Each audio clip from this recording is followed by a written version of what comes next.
I didn't know gunfight with fucking snowballs is gonna be funny as shit. Oh man, it's just great.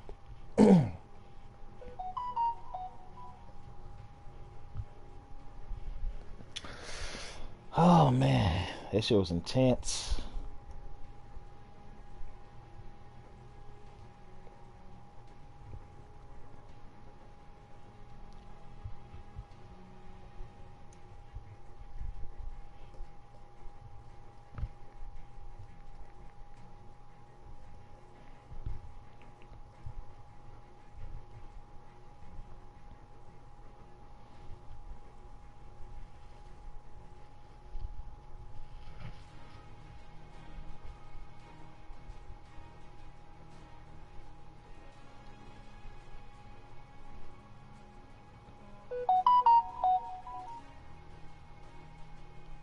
What the hell, Becca?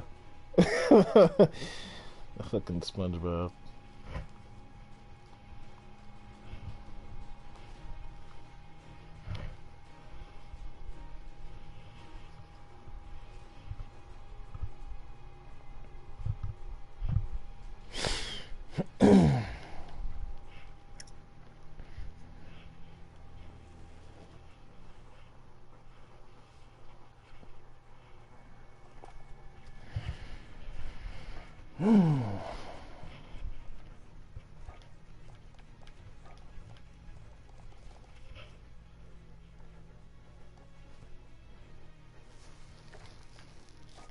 Look at all these skins.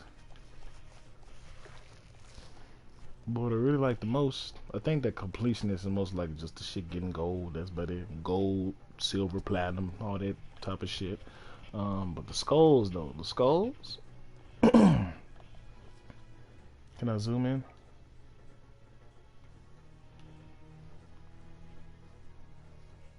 Yo, look at that shit. That shit look boss.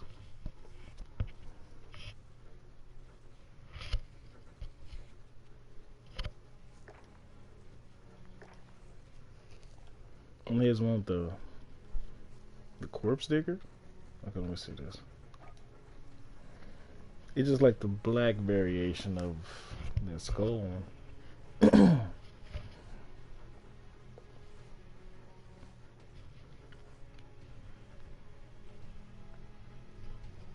It's quite badass, I'm not gonna lie. That's the necropolis. Yo, these skulls look badass. I think I want that phantom. Yeah, that phantom one, yeah. So, challenge progress. So, kill 3 enemies without dying. So, basically like a bloodthirsty. Yeah, basically like a bloodthirsty. And now they just give you these challenges, like these skins, just basically for free. Cause I can kill 3 niggas without dying. That ain't no problem. But damn, some of these skins. Ooh boy, the skullduggery. That'd be the next skin I'm gonna be rocking on this gun. Cause I got that one. All equipped them because you can actually see the skulls on that shit. Um, yeah. And so after I get all that done, I think the next assault rifle I'm working on is what? I don't really want to work with the Kilo just yet. I think I'll work with the AK-47. Yeah, yeah,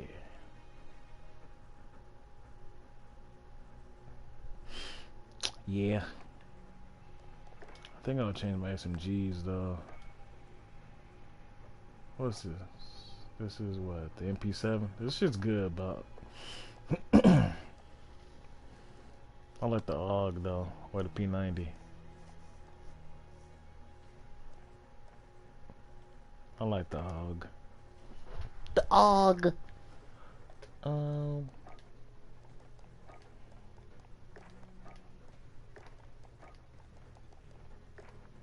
nah, I keep it basic. Mm.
Level 50 for that? Alright.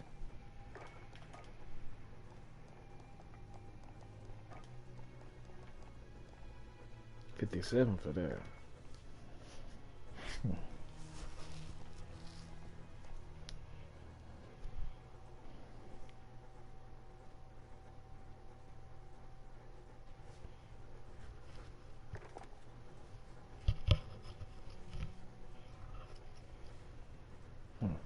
I'm gonna head to the kitchen real quick.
Okay.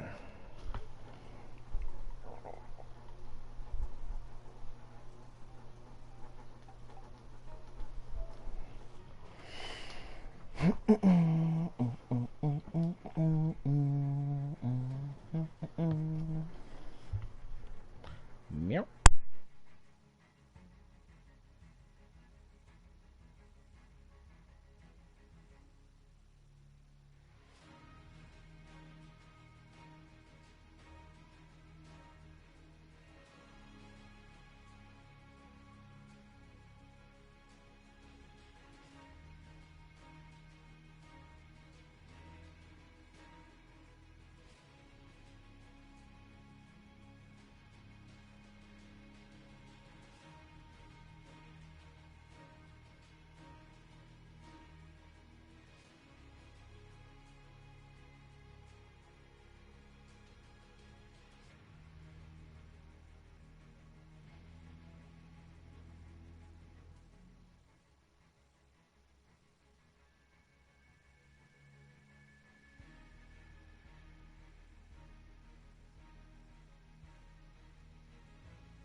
some people are already freaking out about us including this one, but ultimately, for us, we hashed it out, and really, it was a disappointment. This is coming from people that really kind of liked Wildlands, and Wildlands grew to be an even better game over time. Breakpoint might be the same way, but as of now, as of how it launched, it was just dull and uninspiring, and we just didn't really feel like we wanted to stick around with it. Don't get it twisted though, it is by no means the worst game on this list, and again, if you're playing it and if you found a community or if you found a friend or you're just loving it, it's solo, good for you. I'm happy for you. The shooting in this game is very competent, the movement, everything feels there and high quality, but ultimately we just found the setting, the story, and just the stuff the game gives you to do to be pretty dull, pretty boring, and really, it just all felt kind of phoned in. Does that sound terrible? My biggest complaint with it really was that a lot of it just felt like incomplete, down to little things like some of the cars now having radios, to glitches and bugs, and ultimately it seemed like a lot of people weren't the biggest fans of it because they've kind of went back on their roadmap and their plans for the game in the future. I do think really this one just needed more time in the oven. It feels like a bad games as a service game. It feels like it's designed to just, be there. It doesn't have enough modes, it's still buggy and glitchy, and a lot of the weapons stuff feels kind of like boring fluff that just isn't needed, just totally unnecessary. I like what they were trying to do with the survival camp system, and it's another one of those games that gets better with friends, but ultimately we're still just chalking this one up as a huge letdown for us Ghost Recon fans. Now maybe Ubisoft can pull this car around and really make something good out of this game. They've done that in the past with quite a few, so we'll see. We'll hope for the best. Because next over at number 5, we have Mario Kart Tour. Yes, this is that mobile Mario Kart game that came out this year, which is another massive disappointment, and frankly, not really what many of us wanted. Especially us here, we do have a tolerance for some bullshit mobile games here and there, but Mario Kart Tour really takes the cake. It was such a letdown, and it just kind of was doomed from the start. We were so burned by it that we've never went back to it because of just the launch. It was kind of offensive. Multiplayer wasn't available at launch, and there was a subscription service, and the higher CC racing mode was behind that $5 a month subscription service.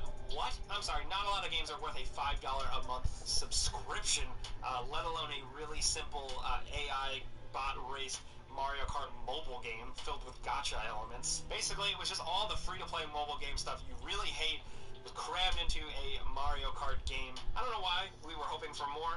Nintendo has had outings before that had monetization in them, but Mario Kart just goes to great lengths, and after it launched, after we saw what it was, we just haven't went back. Sorry, man. It is what it is, but we're not fans at all. Now, moving on over to number 4, we have Submersed. This is a survival horror game where you're an emergency paramedic whose wife dies, and then he goes back to work, but he ends up crash landing on this abandoned structure in the middle of the ocean. And guess what? It's partially submersed.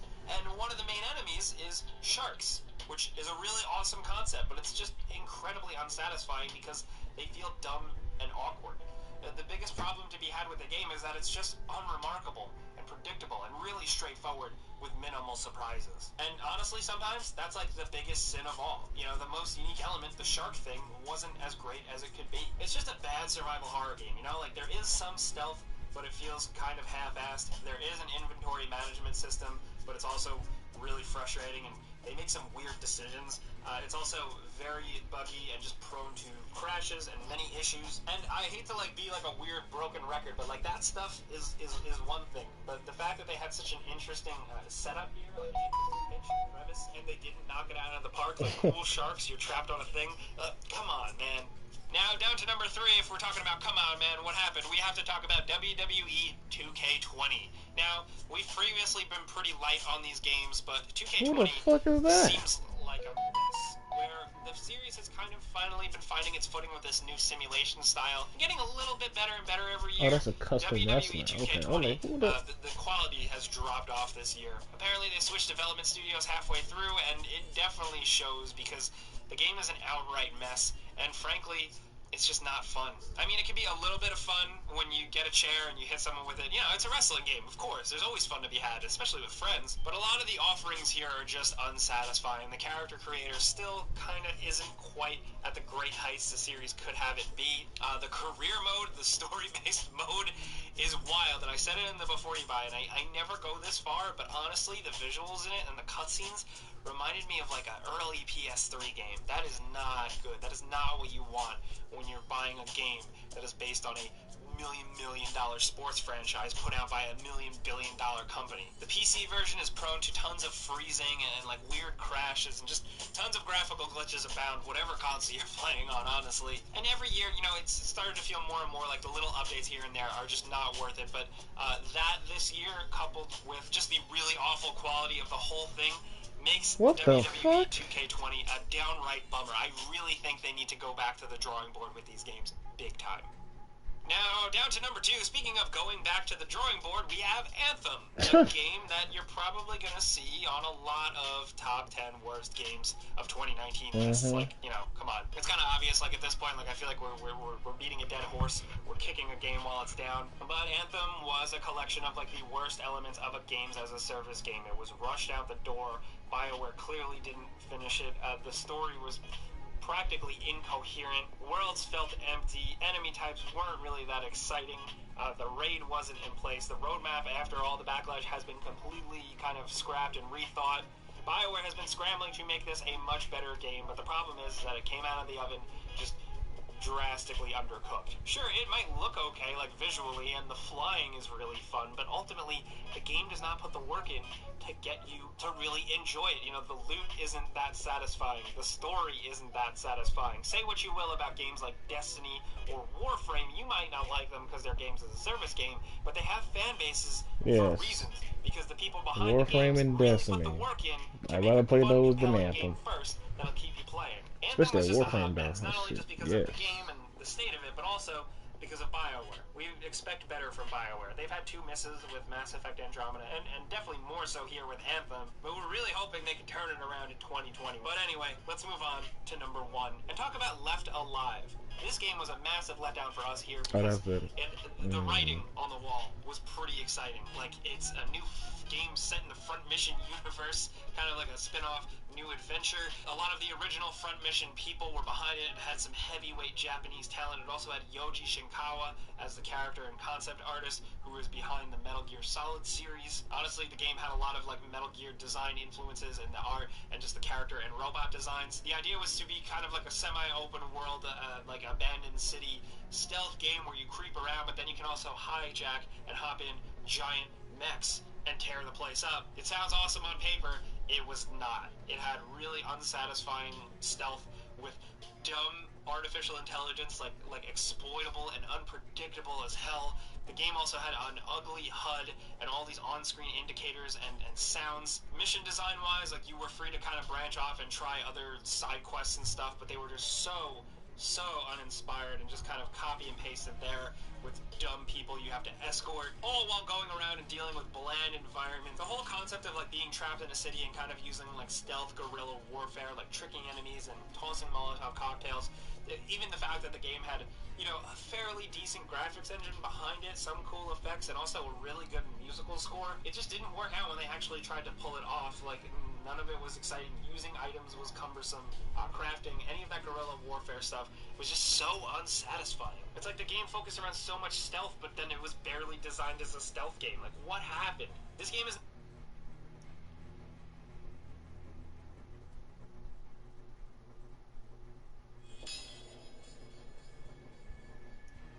Bethesda would not toss a coin to your Witcher if they actually had the choice. 1,500 atoms to toss a coin to your Witcher. And if you don't know, I'm referring to the Witcher Netflix series. Has a fabulous song from Jaskier, which is pretty much Dandelion in the games. I thought the first season of The Witcher was pretty solid, and maybe I'll have a video in the coming days discussing that, but for now, Bethesda Game Studios' reputation has pretty much been flushed down the toilet in 2019. Although you could make an argument, certainly, that by the end of 2018, it was pretty much already shot. But regardless, this year has been a mess for Fallout 76 and Bethesda Game Studios. I'm thinking in the coming days I'm going to have a video just kind of discussing the entirety of 2019 and how it's gone wrong. Not sure if that'll be before this year ends or after, but that is something that I'm planning. And for right now, we need to talk about the latest controversy with Fallout 76, and I guess you could call it a conclusion, or, well, maybe more chaos to come. So what do I mean by that? Well, let's first give some background on what exactly happened to Fallout 76. I'm going to be very brief on this. But before Christmas, a huge Fallout 76 hack was released. It was called the Player Inventory hack. And how it worked was that a hacker would be a certain distance away from another player, and pretty much just within a snap, they could take everything that you have on you, including your armor, weapons, junk, everything, except for some quest items. But pretty much items that you worked hundreds, thousands of hours to get, it was gone just like that. Less than 2 seconds it would take them to get it. And this was a huge exploit that has apparently been something that hackers have known about for weeks, but it was finally publicly released just a few days before Christmas, and it was live for about 20 to 21 hours before Bethesda did in fact take action. They shut down servers and they fixed it mostly. Now, what do I say mostly? Because there is still some holes in their patch. Pretty much hackers still have the ability to place items in your inventory, but they can't take anything out, which is okay. Although Bethesda certainly has not given the clear, yes, you guys are fine, we don't have any problems. So a lot of people are still concerned, and there's still a lot of people claiming that there are hackers out there taking items, but there's no proof of that, at least as of right now. But the damage has been done. Now, let's get to Bethesda's response and some of the hackers' response. We'll start with Bethesda's response, which I found absolutely laughable. A lot of good They year said, for "Hi games. everyone, this was about 3 or 4 days ago. That's tough. We're investigating